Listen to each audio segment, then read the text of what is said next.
Hello and welcome to episode 7 of On the Bench.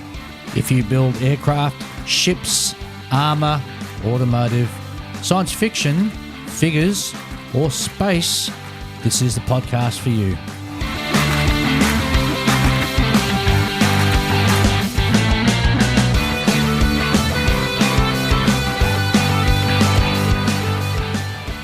In today's episode, we're going to be bringing you part 2 about building for competitions. Also, we'll have our usual segment on what's new and listener mail. Also, we're going to be having a discussion on the price of our hobby. Is it getting too expensive?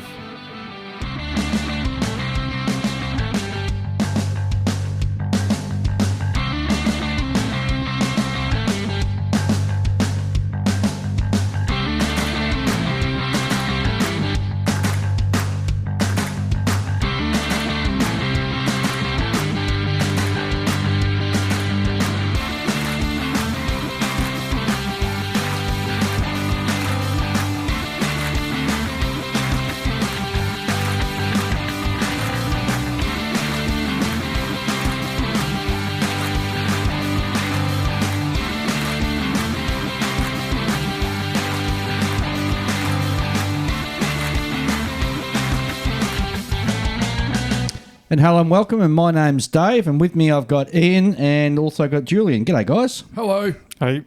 So what have you guys been up to since the last episode? I've finally finished the Plymouth Superbird. Yeah. Which I'm quite happy with. Not much of a car builder, but hey, I was quite happy with the way it turned out. Well, excellent. So now I'm back on my so far 2-year project of doing the USS England. Back into the USS England. Excellent. Julian? I have been working on an R34 Skyline by the brand Oshima. It's an okay kit, but I'm doing it for the same event that Ian's building his car kits, and I wouldn't be building it otherwise because I'm not very passionate about this particular kit. Oh, I'm not passionate about car kits at all.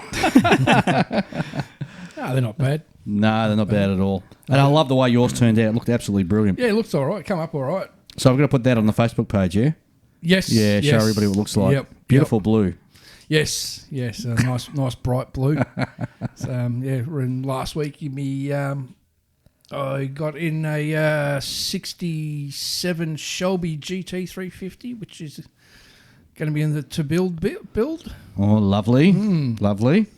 I've been buying up Warhammer miniatures. I have no interest in playing the Well, game. we're not going to hold that against you, but go on.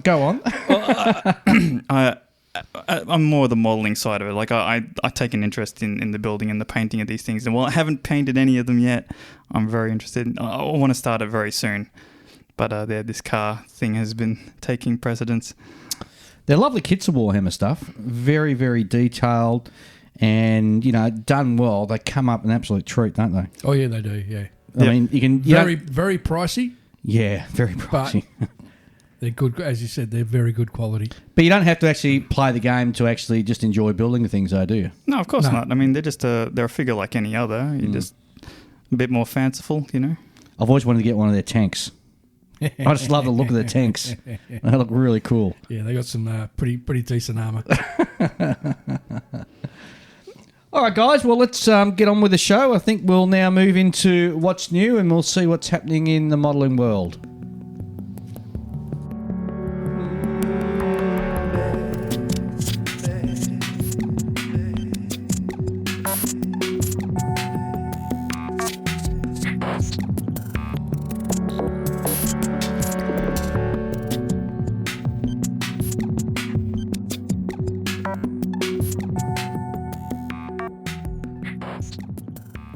And what's new from Italeri for October 2017, they're going to be bringing out a 1/24th scale Renault R5 Alpine rally car. This was the 1977 rally season that the French company bought the Renault for. And it actually comes in the plastic. It comes with yellow plastic and black plastic as well as some clear. Also, the SBD5 Dauntless 1/48 scale.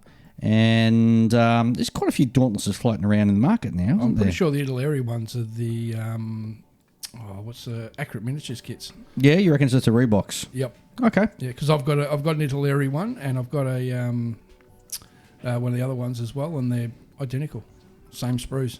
Oh, well, this one you can build in 1, 2, 3, 4 different variations. So one is for the US Marines, one's for the US Army Air Force, for the Aleutian Island campaign in 43, and 2 are for the French, one for the Indo-China campaign in 1947, and one that was for the Free French and was used in 1944. Also going on with Italeri, I've got the Tornado IDS GVRS, which is in 1/72nd scale. And we haven't seen a Tornado come out for a little while now, so hoping this one has come to the magnificent decal scheme, which shows the Italian Air Force celebration colours from when I think it's from 1956 celebration that they're celebrating. Also from Italeri, I should say, is a truck for those of you who like building trucks. And Ian, you're going to go nuts when you see this. This is the Volvo FH16 XXL Viking, and it's a beautiful black Volvo truck, and it's got a fantastic Viking decal on the side. I can almost see just buying it just for the decal. That would be the only reason I would buy it. Look at the decals that come with it. It's amazing. Yeah, it's pretty good. Oh, it looks stunning. As I said, that's in 1/24th scale, and that's going to build a beautiful kit with those decals on it. There's no two ways about it. Also, we have from Italeri a Carraro Amato, an L6/40 tank in 1/35th scale. And that comes with the usual stuff, the basic etch, which is ubiquitous now for all armour. And that's it from Italeri. From Revell, Germany, we have the following. Revell, Germany, they're producing a Tornado F3 in 1/48 scale. It's running Tornadoes at the moment from European manufacturers. They also got coming out next month the M34 tactical truck plus off-road vehicle. So the M34 truck was the ubiquitous truck used by the US forces, and that is in 1/35th scale, and also comes out with a Willys Jeep as well. So that's going to be great for you guys who like building dioramas. It's going to make a fantastic diorama. Also the Heinkel HE219 Night Fighter. That was the Owl, wasn't it? Correct, the Owl. In 1/32nd scale, so it's a large scale again. Beautiful looking kit. It's got all the bits that you need to fully build it, and just looking at some of the pictures online of the detail that comes in the wheel well bays, it just looks like it's going to build a fantastic little kit. And the cockpit has got really detailed cockpit, so you could almost just build this out of the box, I think, without having to sort of add any extra. And it'd be a lot cheaper than the Zuki Meru. Yes, absolutely. Kit as well. Yeah. Also, there's a helicopter, which is a 1/30 scale H145M KSK, which is used by the current German forces and the Luftwaffe. And not too many helicopter kits that come out, but the ones that are coming out now are miles ahead of what we used to be able to get. So this one's looking really pretty, actually, and it's going to build a beautiful little kit. Also, they're producing now, because Ian's on his car kick, let's see whether this grabs him. A VWT1 Samba Bus Flower Power. Something right out of the 60s. We used to call them, I think, combi vans when we were young. Bongo vans. Bongo vans or combi vans, but it's a beautiful looking little kit, actually. And being a hippie one, you've just got to fog the windows. Well, you could always put like an anti-aircraft gun on top of it or something, couldn't you? Shooting down the CIA choppers as they come in. You'd have to have the gun that shoots flowers out of it. Yes. And also an IL-2 Stormovik 1/48 scale. Again, Stormoviks, there's quite a few of them around now in different scales, and different companies are producing them now. So I'm a bit surprised that Revell have actually pumped this one out. So we'll see how that goes in the coming month. Guys, have you heard of anything new that's coming out? Revell bringing out a 32 scale P51D. Oh, Very which, nice. From what I've seen online, looks quite nice. Yep. That's very strange because, I mean, with that IL-2 and your P51, those are two areas where Tamiya have like a solid kit in that space. Yep. You're not going to dislodge them that easily unless you can really compete on price. Exactly, and that's what I think Revell will do. They'll compete on the price. I know Airfix has just recently released in the last week or so the 48 scale Supermarine Walrus. Yeah, I think we flagged that coming out in one of our earlier shows. And I know the Sea Fury is not far behind either. Oh, the Sea Fury should be nice. So, have you seen any shots online of people building the Walrus yet? No. I think I caught something on one of the local forums, and it looks like it's building a really nice looking kit, actually. It's got beautiful interior detail. Oh, yeah, superb. You got to do one of the Australian Antarctic exploration. Yes, you would. All yellow. That'd look quite nice. It would, yeah. It'd come up really well. Julian, you got anything? No, I don't have anything. Oh, okay, you're letting the team down. Never mind. I'm not too well informed as far as new stuff goes. Okay, well, that's it from What's New. And again, if you hear anything or you want us to talk about anything new, or indeed you're just a cottage industry out there, drop us a line at onthebench64@gmail.com. We'd love to hear from you, and even more so, we'd love to actually get our hands on something new and put it together and see how it comes up. All right, so coming up shortly, we're going to be going on to part 2 of building for model shows.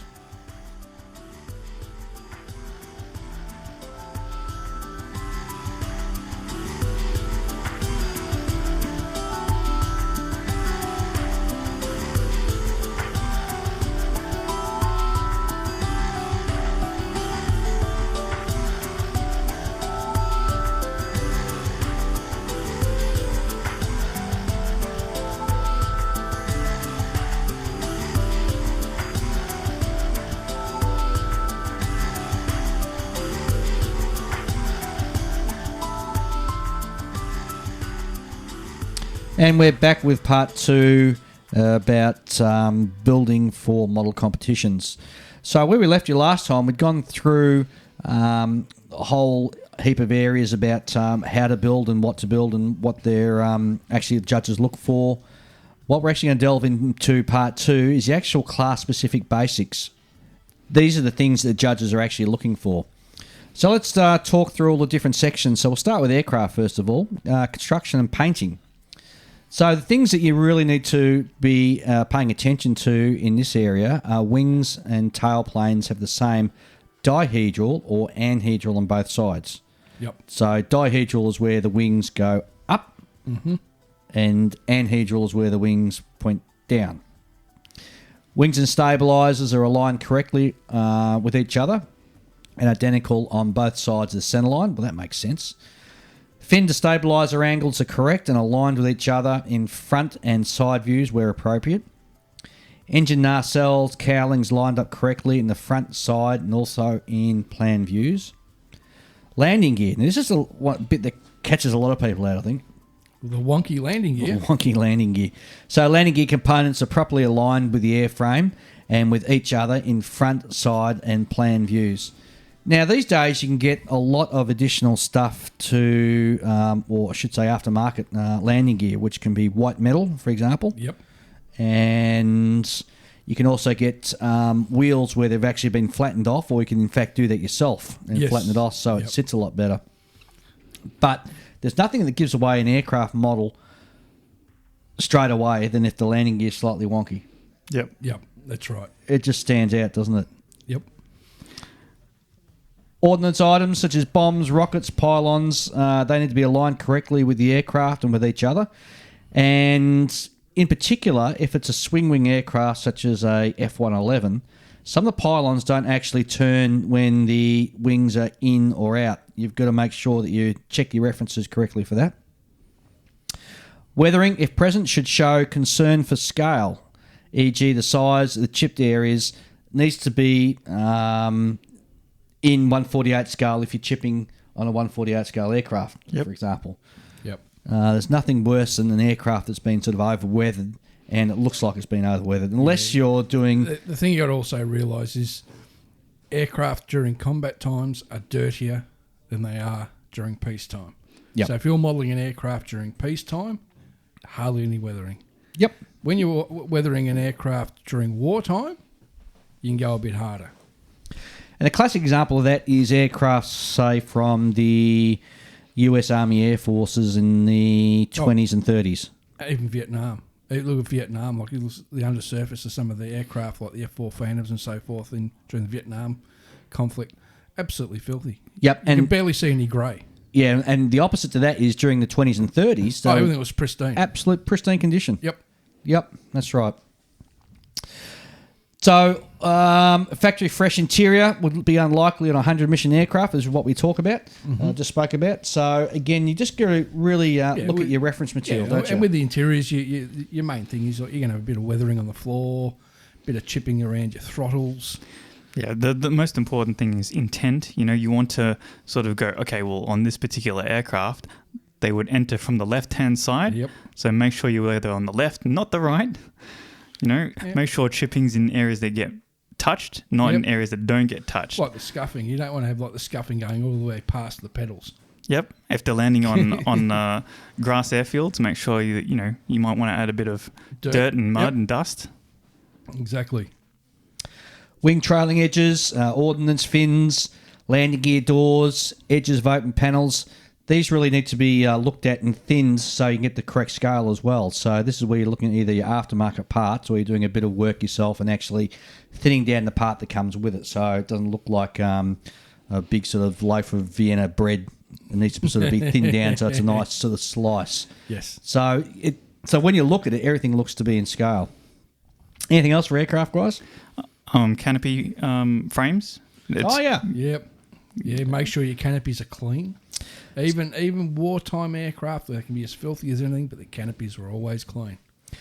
So with the canopies, do you paint on the inside or do you paint the outside or do you paint both or just one? Depends what school you want to go through. Yep. Painting the inside is a lot more difficult because there's never any markings usually on the inside of a canopy where you can put your tape up against, whereas with the outside... Yep. Yeah, there always is. I think you can sort of get away with painting only on, painting both the inside colour and the outside colour after each other on the outside. Correct. In 48 scale and smaller, but at 32nd scale, you can't get away with that. No, it just sticks out too much. Yep. All right, well, that's it for aircraft. Let's move on and have a look at armour and military vehicles. So with the construction, obviously any gap or overlap at the point where the track ends and the joint needs to be eliminated. Machine guns, main guns, exhaust vents are all drilled out or opened up, or you can use aftermarket ones if you want. Yep. The track pattern faces in the proper direction on both sides of the vehicle. Yes, yeah. I've seen a few models where people have been caught out. Yep. Suspension parts such as the idler, drive and return rollers on track vehicles are in correct alignment and sit appropriately on the track. Yes. Yeah, nothing worse than seeing a road wheel like a couple of mil off the track. It just screams at you, doesn't it? It just jumps out. And make sure that they're straight, because one thing that I do look at when judging is to make sure that the tracks are parallel. Yeah. The tracks are vertical, i.e. not leaning in or out when viewed from the front or the back of the vehicle, and they're parallel, i.e. not towed in or out when viewed from the top of the vehicle. Yes. Yep. I mentioned that. Detailing for armour and military vehicles. So parts are made to be of the scale thickness and the texture. So that's what we were really talking about when we mentioned aircraft earlier on, where things like flaps and also the doors for the landing gear need to be sort of brought down to a correct scale. So again, parts need to be made of the scale thickness and texture that's appropriate for the scale and also appropriate for the vehicle. Like gun shields and mudguards, so forth. Yeah, you can get a lot of that with the armour kits tend to use a lot of photo etch, and that goes a long way with brackets and fittings. Weld marks are simulated where applicable. Mm-hmm. Small detail parts such as rivets, nuts, bolts, tie downs, grab handles, windshield wipers, hatch and storage compartment handles, latches, valve stems, etc. They're all added or simulated as the model requires. Stowage, things such as tarps, bedrolls, chains, fuel cans, etc. have all been added, and if necessary, have some method by which they actually attach to the vehicle, such as hooks or a rope or a tie down. Yep. Or a bustle truck box. Yes. Is that the right word, bustle? I presume It so. is a bustle thing on the back of the turret where you whack all the stuff in. Photo etch parts that require forming are precisely shaped, and any surfaces requiring building up to a thicker cross-section should be smooth and uniform. Again, photo etches, I love building with photo etch. Yeah, same here. Some people are afraid of hate it. Yeah. I love photo etch. Yeah, I love photo etch. We should really have a subject on photo etch at some sort, sometime. Cable and electrical lines are added to light smoke discharges and other electrical equipment where appropriate. Moulded on parts that simulate things separate from the subject, such as tools, cables, are undercut or removed completely and replaced. Mould on screening has been replaced with a real screen. Track sag on track vehicles is duplicated appropriately. Now, this is where you can really go to town and spend quite a few dollars going and buying the right tracks. Oh, like the Fruey model tracks. Yes. Yes. But so, as a lot of people know, some tracks have got a lot of sag and some tanks have got no sag at all. Yep. Julian pointed out to me, was it the Sherman's got Yep. hardly any sag at all? No, Shermans have a live track system, so that they're always taut, unless, of course, there's something wrong with them. Yes. Yeah, in that case, you really don't want to get rid of your rubber band tracks, because those are the ideal tracks that you'll use to get the proper effect. Proper effect, yes. Just the painting is a bit of a pain in the butt with the rubber tracks. Well, a lot of them these days are designed to be, glued with regular model glue, rather than the old heated up. The heated up screwdriver. Yes. Yes. Melt them together. These days, like, the technology's there. It's not as bad as it used to be. Nah. Head, tail and spotlights are hollowed out and have lenses added or simulated. Instrument faces of dashboards where they can be seen have detail picked out and added, and or lenses also added. All crew positions in open-top vehicles have been appropriately detailed, e.g. gas and brake pedals or petrol pedals or accelerator pedals, depending which part of the world you live in. Gear sticks or gear shifts for the driver positions are all there. Moulded on grab handles, tie downs, hatch levers have been replaced with any separate parts, or if they're oversized in the actual mouldings, replaced completely. Yes. Yep. Any parts with inaccuracies in shape and or contour have been correctly and or replaced completely. Weathering. So, weathering, is it required or is it not required for shows for armoured subjects? It would come down to the actual judging criteria. I mean, like, it would gain points on realism if done well. Yeah. But having said that, a tank that's just rolled straight out of the factory is going to be pristine. Or a tank that's being used in a parade is going to be pristine condition. Yes. Yep. Again, that comes down to references. It does indeed. Okay. Now that's all we've got for armour and military vehicles. Let's have a quick look at automotive. And seeing Ian's been building automotive quite a bit this last couple of weeks. Me in the deep end. So construction and painting. So if not found in the actual vehicle, the seams are to be filled, and this is especially important on the car's body. Yep. The mould seam is removed from rubberised kit tyres, for those that actually have rubberised kit tyres with them. Gaps between the body and chassis are eliminated as applicable. Yep. Where applicable, external items such as mirrors, exhaust pipes, etc. are aligned appropriately.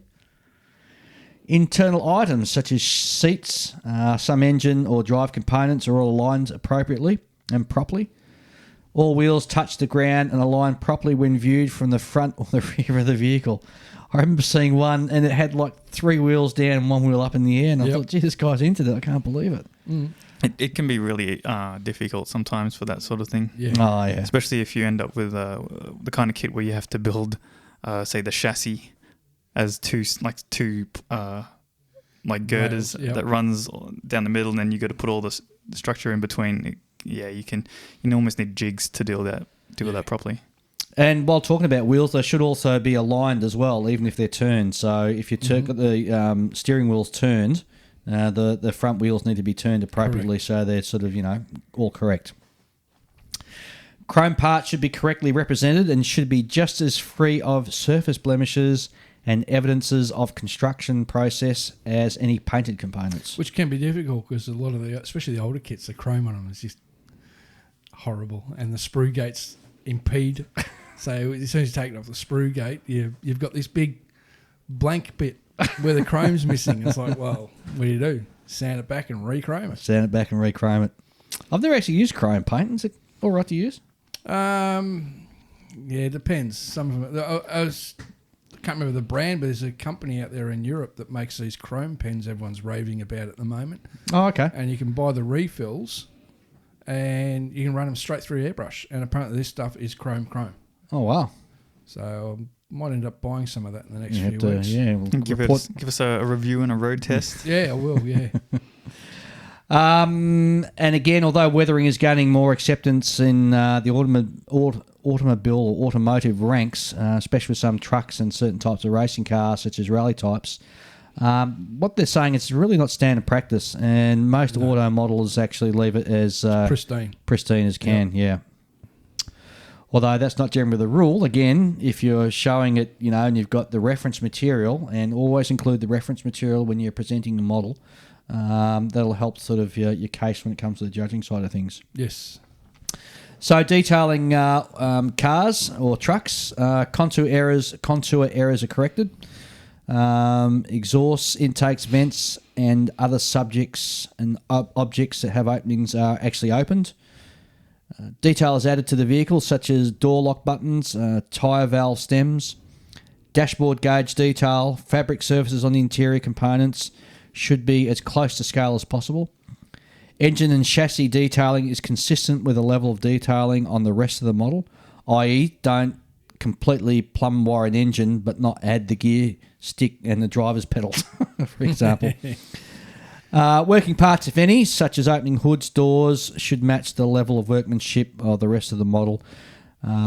Such parts should operate realistically, and the operating mechanism should be in scale if visible.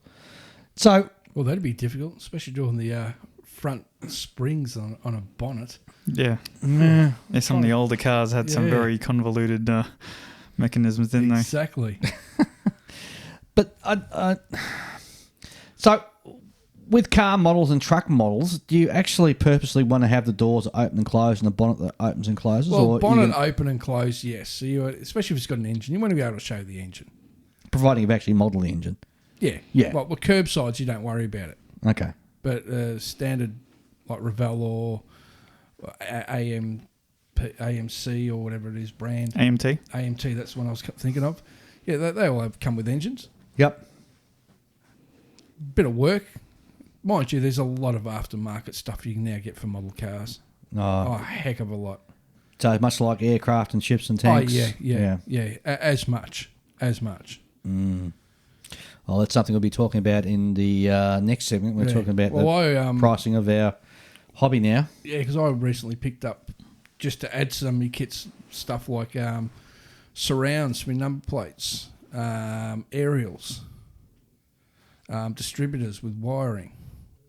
It's all aftermarket. Wow. It's and the other stuff, like you were saying earlier with valve stems, you can buy them aftermarket. Yeah. And also you can get like trans kits, which are like body kits for existing models, because maybe this particular variant that you want to do isn't like as customized as the car that you want to create. Yep. It all gets very expensive very quickly. Yeah, and then you got to look at the paint for cars, especially when you use like the proper factory colours. There's not much out there. Especially for the older cars, like muscle cars. Like I had to look online trying to find some colours for some of my Mopar kits, and there's not much out there. Wouldn't it be best going back to, say, an actual automotive shop and getting a rattle can, though, for the right paint? It's a lot of paint for a kit. Yeah, well, if you want to be authentic as possible. Yeah, well, that's it. I suppose you could probably just get a little pot of touch-up paint, but even that's going to cost you a fair bit. Yeah. And getting a custom rattle can, because a lot of these colours you can't get as rattle cans anymore, because we're talking, nearly 1960s and 50-year-old Yeah. colours. 1960s, yeah. I must say that one pet peeve I have with car kits, it doesn't seem to be a concern for most people, but when they do metallic paints, that the flakes in the metallic paint are appropriately sized, because when you look at real cars, Yes. you often have to get up There's quite close. I think it's Zero Paints. I'm not sure. I think they might be European or something. Their metallics are scale metallics. There's a bit of controversy about them. Is it? Yeah, some people seem to think that it's really just rebottled automotive paint, because Right. people have had experiences where it's actually melted the plastic of their kit when spraying it. Ooh, that's a scary thought. All That's right. what we've got to watch out with automotive paints too, because we're talking about stuff that's meant to go onto a metal body and then you're putting it on plastic. True. You've got to really prime it Got to properly. be properly primed to protect it. And when you're painting car kits, you want to spray, properly wet, Yep. so you get those nice glossy finishes. Correct. And if you bomb it on that heavy, it can have very disastrous effects. Yeah, he's going to have his nice orange peel. All right, ships. So, construction and finishing. Superstructure components such as platforms, cabins, funnels, etc., are aligned with the vertical when viewed from stem to stern. Masts are parallel to the vertical axis of the ship when viewed from the front to the back, the bow to the stern, or from the stern to the bow. And also, the rigging tension must not cause the masts and the spars to bend. Yes. Now, I had a ship where I had this elastic, I can't think of the rigging elastic that you get now. And it was so easy to apply. And I tightened it down and glued it down. And I came back a couple of days later and the actual spars hanging off had bent because of the tension. Yep. Dope. Yep. You do it once, you don't do it a second time. The paint should have a matte finish unless the different sheen is being used to create a special effect, or, of course, depending on the ship. So I'm thinking of the RNLI rescue boats that Airfix put out. They need to be a gloss on the hull. Yep. So, again, your reference material is your best friend here. Colour schemes should be correct for the era being modelled. And, boy, that's a whole minefield when you talk about World War II ships. Naval colours, yeah. Oh, my goodness, it certainly is. Again, we could mince on for the next hour just about all different discussions on World War II colours Yes. for just the US Navy alone, let alone the rest of the belligerents during that war. Weathering should be kept to a minimum because the small scales involved. Well, that's not necessarily 100% true now, because now we're seeing a huge uptake in the 1/200 scale ships. And, of course, you've got boats that come in at 1/35th scale. I'm thinking of the Vietnam era. Even 1/350. You look at, like, for example, the King George V Yeah. in Tokyo Harbour. If anyone's ever seen photos of that, that's just got chunks of paint missing. It's just completely filthy. USS Essex, Yep. World War II aircraft carrier. And again, you go back to your reference pictures of when they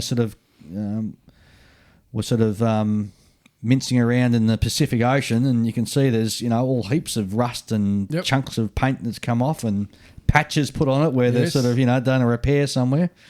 So yeah, but again, when we are talking about weathering should be kept to a minimum. Again, it is what we're talking about, I guess, back in when we're talking about aircraft. So your weathering needs to be scaled correctly for Correct, the actual yep. scale you're working on, be it 1/700 Yeah, scale, 'cause 1/350. Nothing worse than seeing way oversized rust patches and streaks. That's right. Detailing for the ship. So the ship's configuration should be correct for the time depicted by the model. And this is really hard, especially with World War II stuff, because they were adding anti-aircraft guns and ripping this off and whacking that on. So you've really got to zero in on a specific date and have detailed reference pictures Yep. and build for that picture.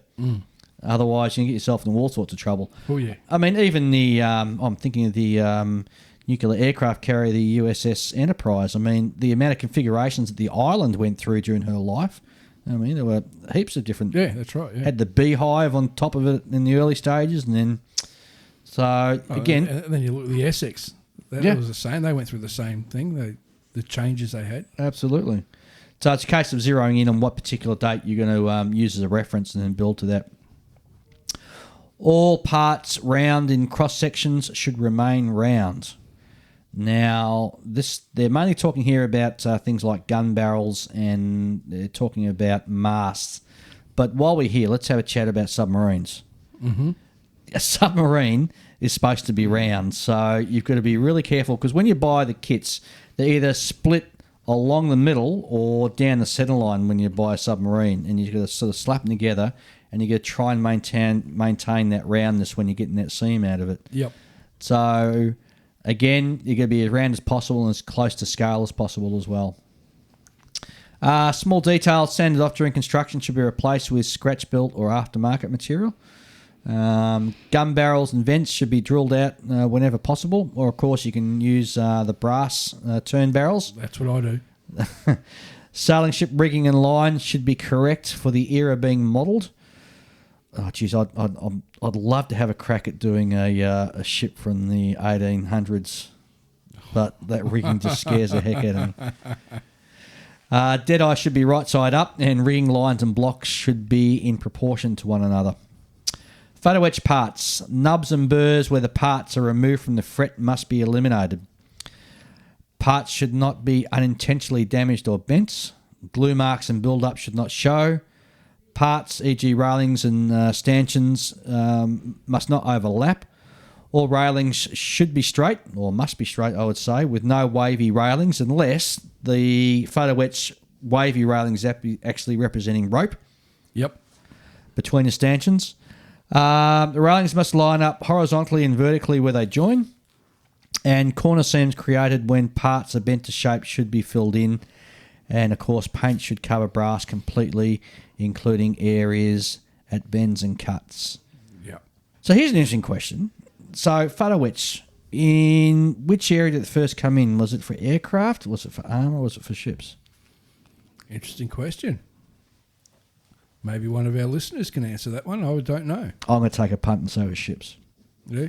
Oh, well. It sounds most likely, because it's the one scale where well, not one scale, but the scales that you're dealing with are so much smaller that the benefits are even greater of using photo etch.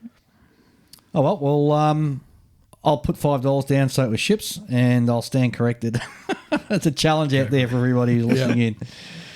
All right, next subject is figures.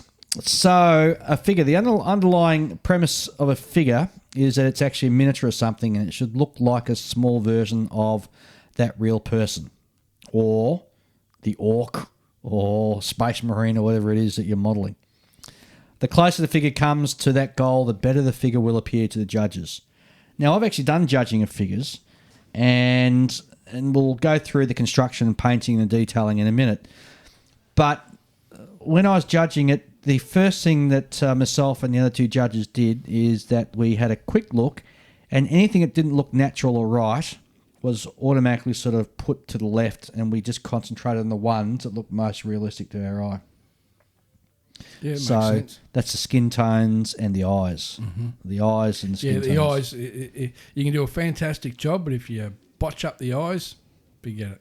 Oh, I don't know how they do it. We need to get somebody in to talk about painting eyes. Yeah, I've got a fellow in mind, actually. I might have a chat to him and see if he'll come in and talk about doing that, because he gets the eyes down pat and they just look magnificent, don't they? And he's actually won a few awards too, so more than a few awards. All right, so construction and painting of figures. So where construction seams have been filled, creases that cross these seams need to be restored. Yep. And with figures too, it's not just plastic; it's also white metal and resin too. Yes, is the sort of the three main mediums that figures come in these days. Equipment is properly attached, e.g., holsters, canteens attached to belts. Straps hang properly. Rifle slings, horses' harnesses, e.g., they need to hang and sag properly to depict the weight. The feet touch the ground and the surface properly when you're doing a full model. Cloth, leather, and metals should have the proper sheen. For example, a matte finish for wool, leather, other than if you're doing polished shoes, they should have a slight sheen. Blending of highlighted and shaded areas with basic colour should be smooth, gradual and subtle. No demarcation lines should show. Shadow should be represented where two surfaces meet, e.g. bolts over tunics and on undersurfaces. Between the legs and underarms is a good example of that. Whites should not be used in the eyes in order to avoid the pop-eyed look. Yes. The eyes should be symmetrical. The figure should not be wall-eyed or cross-eyed. And as I was saying earlier on, it's the eyes that are one of the first things that jump out to you. That and the skin tone, I reckon. Yes. Weathering of the feet or shoes, if depicted, should be appropriate to the ground cover. So if you've got your model walking through snow, you need to have snow on his boots. Headgear shadows should show on the figure's face, and equipment such as swords should have a shadow shown on the figure, and flesh tones should reflect the climate which the figure is actually depicted. Yes. So detailing, so the straps should have the proper thicknesses. Gun barrels, if you've got them, should be drilled out or hollowed out, or use aftermarket if it's the kit didn't come with it. Accessories and equipment should be in a proper scale for the figure. Ground bases should show footprints, so if they're walking through mud or snow, etc., etc. Foliage should harmonise with the figure. So if there's no flowers present, and the figure shouldn't have any wildflowers on them. So if you're in a snow area, it shouldn't have wildflowers on it. Lapels and colours should be slightly raised whenever possible. Slings should be added to weapons where necessary. Figures shown on the ground should have footwear slightly indented in the earth to depict weight, and equipment being worn, hung or slung on, the figure should be given an appearance of weight, e.g. by indenting the straps slightly into the shoulder if the model doesn't already depict that. Okay, next up we've got space and science fiction. Space and science fiction is something I've never actually built, but it's something I want to get into. So, have you guys ever built any sci-fi stuff? Not for comps. What about you? No, I do have one kit that I've been sort of chipping away on for a couple of years now, but it's more a toy than a model. So Yeah, I haven't finished it, and that's all I've got. And what's that you're working on? It's the Swordfish 2. It's a little sort of fighter plane kind of thing from a TV series. All right. Yep. It's quite distinctive. Yeah. Cool. well, space and science fiction models depict a wide variety of subjects, from real vehicles to complete flights of fancy. So in doing so, they really run the gamut from sleek rocket ships to boxy satellites, robots, alien armoured vehicles. There's really an incredible range of science fiction subjects. However, it would seem at first glance to find any attempt to actually get some sort of sympathetic sort of judging. But models of actual spacecraft are typically judged much like aircraft or vehicle models, or even the model that represents a builder's total flight of fantasy can still be judged on the basis of basic scale modelling skills. So again, it's just like what we spoke about with all the other subjects. Painting, for example. So re-entry vehicles such as a space shuttle or the Apollo, for example, they should show some aerodynamic weathering if depicted in a post-entry or landing mode. Rocket engine nozzles generally should show some sort of weathering or burning or scorching for when they're being used, particularly on the inside. But again, check references, and as such, weathering can vary greatly from one nozzle to another even. Detailing, overly thick parts should be thinned to scale or replaced. This is especially true with antennas that are supplied with many kits. Again, this is where photo etch should be your friend, or even little bits of wire that you can use. Scoops and other such openings should be blocked off to prevent a see-through effect. Much like tanks that are buttoned up as well, you're going to make sure that they're not sort of showing, the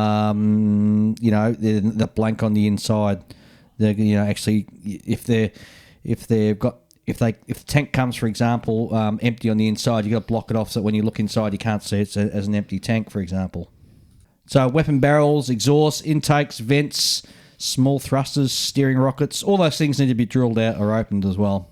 Much like we spoke about with barrels on tanks and on aircraft and also on ships. Details added to the model should be in scale or as close to scale as possible. Science fiction and fantasy modelling can entail a fair amount of scratch building or kit bashing. So items or areas added in this fashion should look useful and truly be part of the vehicle and should be in a similar fit, detail and overall finish to the rest of the model. Parts used from other kits should be sufficiently altered or disguised so their origin is not immediately apparent, or in order to avoid the appearance of haphazardly assemblage of other parts, sometimes known as the Panzer IV in space syndrome. Yes. Also, what we're seeing too a lot in space and science fiction, especially science fiction, is the use of LED lights. Yes. Which it doesn't seem to impact or cause any judging. People sort of not judge it because it's got lights on it or anything like that. It does give you the wow factor, though, when it's lit up. Oh, it does. It certainly does. Well, so some of the newer Star Wars kits, you can buy like from the company that makes the kit. They have like a lighting kit for it. They usually don't quite as good as the aftermarket stuff, though. They usually go. I know Polar Lights. They do a lighting kit for their USS Enterprise. There's a lot of little cottage industry companies out there to actually do lights specifically for kits, and I'm thinking of some aircraft one now where a guy actually does the anti-collision lights, and you can have the port and starboard light on an aircraft, for example, in LED. Right. And even ships now, you're seeing ships, especially things like aircraft carriers and those types of things where guys are actually lighting the interior so you can actually see the detail inside. Yes. I know you can get a small little gearbox for an electric motor so that your props will spin at scale speed. Yep. Yeah, Tamiya bought that out. Yeah, they did. Yes. That's right. I think the trick with LED or when you're using fibre optic, which is another sort of great one to use, is that the lighting's actually in scale with what you're representing. Yeah. So you don't want to be using a 80-watt sort of light on the interior of a ship, for example. You want to sort of scale the light down Correct. for the right scale. So again, also you got to look at that when you're doing your science fiction ones. But I reckon science fiction kits look even better when they've got some LEDs on them. Yeah. That's my personal opinion anyway. There's that wow factor. There's that wow factor. All right, well, that takes us all through. The only thing we haven't really touched on is dioramas, but that's really a subject in its own right, and I think we'll leave dioramas alone for another time. What we'll move on next to is listener mail, because the listener mail we got is directly related to the subject we just spoke to. So coming up next is listener mail.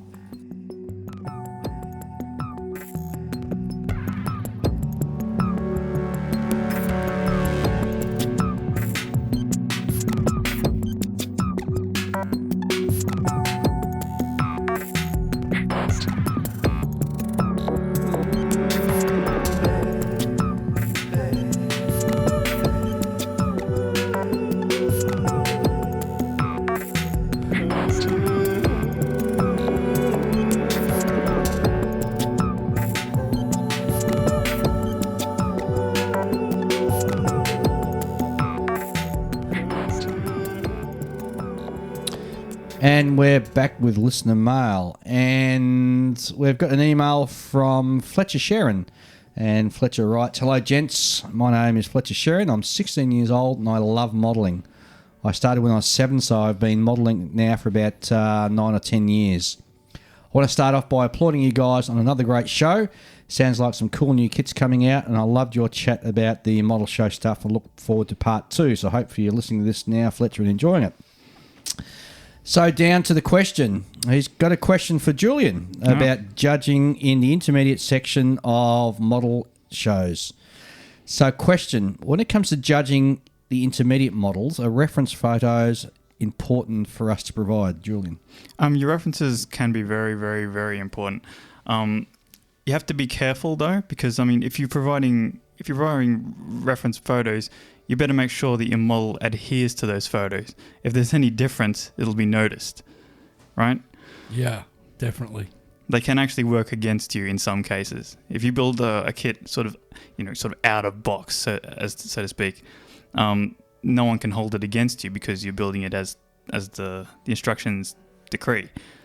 But if you provide references, then you're held accountable to them. Fletcher also asked, do you judge the intermediate models as stringently as you judge the seniors models? I haven't judged all categories. I judged a few categories, and I probably shouldn't mention which in case someone comes after me. But I did not judge that category this year or last year or any other year. But I don't think it would change because, you know, you've got your criteria and you go through them, and as a judge, you won't necessarily know who will win until you actually get to the end after you've judged every single model, and then you tally up the kind of scores that each kid has earned, and then you can figure out which one's your first, second, third, which ones get commended. And he also asked, are there any differences in how you judge them? I think you've covered that. I think that you've really got to apply the same standard when you're judging them. The model that stands out is the model that is going to be, as we mentioned, has ticked all those boxes and hasn't got those issues in them. Yeah. So as a judge, I'd still apply the same standard. And at the end of the day, the model that looks the best and meets all those criteria is the one that's going to win, regardless of whether it's intermediate, junior, or even seniors. Yeah. Well, I mean, is there anything to stop an intermediate modeler placing a model in seniors? No, it goes the other way, though. Yeah, it goes the other way. Yeah. If the modeler feels comfortable enough to go up against the seniors, yeah, I don't think there's any problem with stopping them. Well, in that case, I would suggest if you've got another model that you've got built and you think that's good enough, see how you fare against yeah. Because you know, that's the thing when it comes to competitions in anything. You know, the bigger the pool that you're going into, the stiffer the competition. Well, and also with the seniors, you're thinking about people who've got like 20, 30 years experience. Yep. That's a lot of experience. It's a lot of experience. There's And a a lot lot you of- learn in that time. And a lot of patience. Correct. Patience. And we all know that when we were younger, we wanted to get the model finished as quick as possible. And a lot of mistakes to learn from in those 20 years. Correct, yes. Yep. Fletcher also goes on to say that he's won Best in Show award this year and last year alongside other awards. So well done. Well done on that, mate. And he says thanks for our thoughts and he looks forward to listening to our next show. Great. Awesome. So if you've got any questions for us or you'd like us to talk on a particular subject, just do like what Fletcher did. Drop us a line at onthebench64@gmail.com, and we'd love to get some feedback for you, from you, I should say, and more than happy to follow up on any questions you've got. Yeah. Well, guys, would you believe we've actually run out of time again, so we still can't get to the next segment, which was going to be looking at the costs of modelling and the how expensive modelling is starting to get. So I think we'll have to leave that over for the next show in a fortnight's time. Yeah. In between now and then, I'm going to be a bit busy. Yes, you are. I'm off to tie the knot. Yep. Second time round. Second time's the charm. Second time's a charm. Great having you guys here. Got anything to pass on or say before we sign off, Julian? Fletcher, the young lad who wrote in, I hope to see his models at next year's Model Expo. Yeah. That would be interesting to see. Yep. Well, actually, we're going to be recording live from Expo next year, so maybe Fletcher can come up and say good day to us while we're there. Why not? Yeah, So everyone's cool. welcome to pop in and have a chat. Terrific. All right, well, that's it from me, Ian, See you later, guys. Julian, So yeah. and next fortnight. Thanks for listening, and have a great modelling weekend.